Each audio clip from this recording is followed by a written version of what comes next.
watching. Hi everyone, this is J.M.Wong again. Welcome to another video, and I really want to use this love struck kind of filter because it totally describes my mood at the moment. First of all, I want to show you my new earrings here.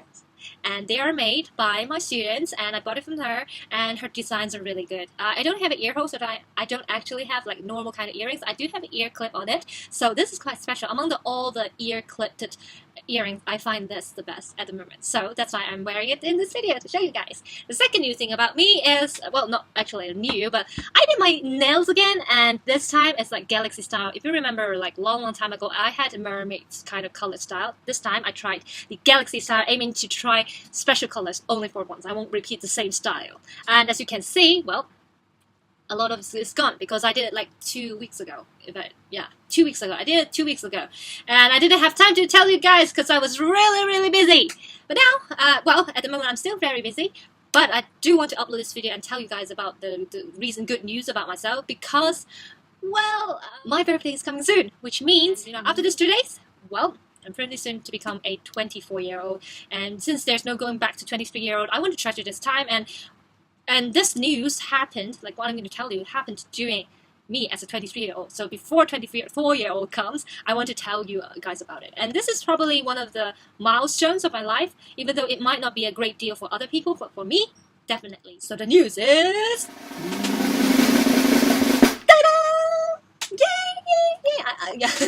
I know you're probably thinking that I'm crazy right now, and you're thinking, what the hell, what is this? What's so special about it? Well, this is called Edge. Yeah, Edge. But at the same time, it is a creative journal. It is it's issue 4, spring 2018. It is a literature journal published at my university, and you heard the word published, right? And I have sent a lot of my short stories to different literature journals to, hopefully get it published. And, well, up to this point, everything that I've sent were like failures. Like, no one actually accepted my work and published it. But, yeah, after waiting for so long, before I turned 23, I got this news. Like, half a year ago, I finally received an email, which has this good news. If you have checked on my Instagram account, you know that, yeah, someone wanted to publish one of my short stories. And it is this journal. And it was until, like... March or April, I forgot, they finally said the issue will come out soon. Like they had the edited version will come out soon. And I think in mid-April, they said you can collect the hard copy. Eventually, I got it. I got it from a mail, and this is the hard copy of the story, the journal that has my story being published inside. I would definitely leave a link below so you can check out the soft copy of it. But having this in my hand just it's just magical in some way. And I just want to read out the story that I published to you guys. You could probably, go and read it yourself, but at the same time, I want to read it to you guys. So basically, this is a short story, and the title is I Found My Marble. Quite simple, and there's a picture with it. I sent it to you. Yeah, this is my marble. Now, let's start. I found it, stuck between the gaps of my cabinet, a place I never thought to look. It bears a simple shape, small and spherical. It seems nothing special. As it slips between my fingers, its smooth coldness slides over my fingertips and calms and relaxes me. It's crystal clear from far away, but if you look closer, there are tiny bubbles and little sparkles glistening from every angle when you roll it on the table. It seems tough, solid, and a bit heavy based on the pong-pong sounds it makes when it drops and bounces on the wooden floor. But when you pick it up, you will find it light, fragile, and sensitive, like a newborn baby between your fingertips. Yes, it's a marble. Yet for me, this is not just a marble. It contains magic. Magic that can only be seen and conjured by me and my friends when we were little. I remember the day when I saw my friend bringing his little glassy marble to class, when he claimed that magic could be found within those tiny little bubbles. My passion for it flared like a wild fire, and from that point on, I frantically searched for one of my own. Perhaps I found it from the Chinese checkered games set that I once owned, or bought one from my friend who had a whole bag of it, with the only $5 coin that I managed to earn from doing housework. I was thrilled the moment I held it on my palm because it was the start of everything. It was the start of my magical journey. From that day onwards, it was my precious, my life, and my soul. I carried it everywhere. I fingered it when it was nestled in my pockets, when I watched animates of magical girls with their stars and sparkles. I took it to bed with me and placed it cautiously into a burlap bag beside the pillow, dreaming of miracles it could bring to me. I also remember on the day I received the marble, I wrote in my diary 2 simple phrases. I can do magic now, just like my classmate. From these ordinary marbles, my friends and I managed to come up and see in our minds many interesting stories and colorful sceneries. We had a theory about the relationship between number of bubbles and amount of magical powers one possessed. The more bubbles our marbles had, the more powerful we were. We compared our marbles with each other. We swirled our hands above the glassy balls and murmured random words with which we believed to be spells.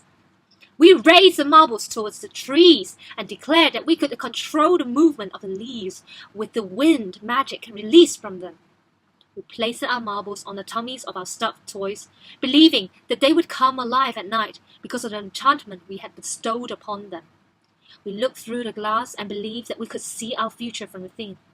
We were wizards and witches when we had those marbles in our hands. However, the magic didn't last when everyone graduated from primary school. My friends soon forgot about their marbles. They tossed them aside, or worse, into the rubbish bin, and went for mobile phones and computer games instead. I almost threw mine away, but I guess fate didn't want me to do so. A few years later, when I began to write stories about magic and fantasy, I found it again, and my mind was filled with memories of the magical adventures I had within it. Now, I no longer see the glamour of it, but I know the magic has not abandoned us, but it is us, the teenagers and young adults, who chose to abandon and forget about the magic. I don't think I can do magic anymore with this marble on my palm due to the reality I have to face. But it will always be a joyful memory during my darkest and saddest moments, an inspiration for my stories and a reminder that no matter how old we grow, we can never live happily without imagination and creativity. This marble, this ordinary marble, is mine, and it is a piece of me that was once lost but now is found. Sorry. And once again, I want to show you the picture. This is actually a photo I've taken like 2 years ago with what the real marble looks like. As for what it looks like right now, it looked like this right now. So yes, this is actually the marble that I've mentioned in my writing. This is the marble, and well, since I was afraid that it would run off and stuff, and I really love wands, I added to this particular one that I really love. This is my favorite one, with the galaxy style here. And I made it. This is the first, ever one that I really love. This is my unique one, and I wouldn't give to anyone because of this priceless marble at the back. It might not be like crystal or any gemstone. It's just a simple glass ball, but it contains a lot of my memories related to magic, as I've read from my little passage short story there. And yeah, as to why I've created this story, in fact, I created it during my creative writing workshop. So I did this creative writing workshop, and the teacher asked us to write this topic about it is mine, or something like that. It's mine, something like that. And she asked us to write about a thing, an object that matches with this theme, like how it's mine. Why is it so? You want to possess it and something like that. And it made me link to this marble story, because this memory is mine. Like only I can see the magic within this marble now at this moment, and this memory is unique to me, and it's mine, only me. Only I know about it, and it belongs solely to me. No one else could take it away.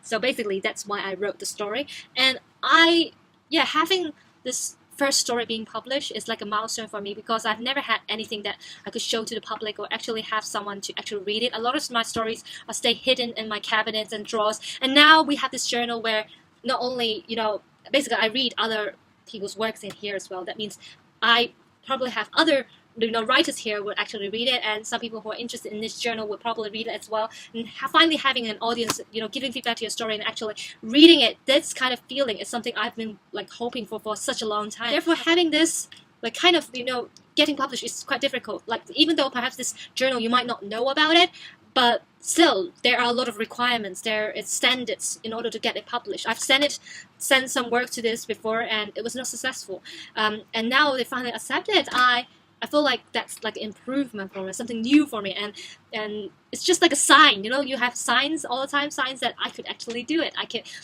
actually get perhaps my book, my whole like novel, get it published and actually have readers for it, and that's why it's so important to me. And yeah, I hopefully you love this video. I know it might be a long video because I've read the whole story for you guys, but the talking time is like a little. But I just want to share with you about this feeling, and before I turn 24, and yeah, that's just something I really like to share with you guys. And yeah. Yes, I guess that's it, and I hope you love this video. If you love this video, remember to give me a thumbs up and to subscribe. And as always, let's end this video by saying remember to stop existing, start living, and be alive. Bye!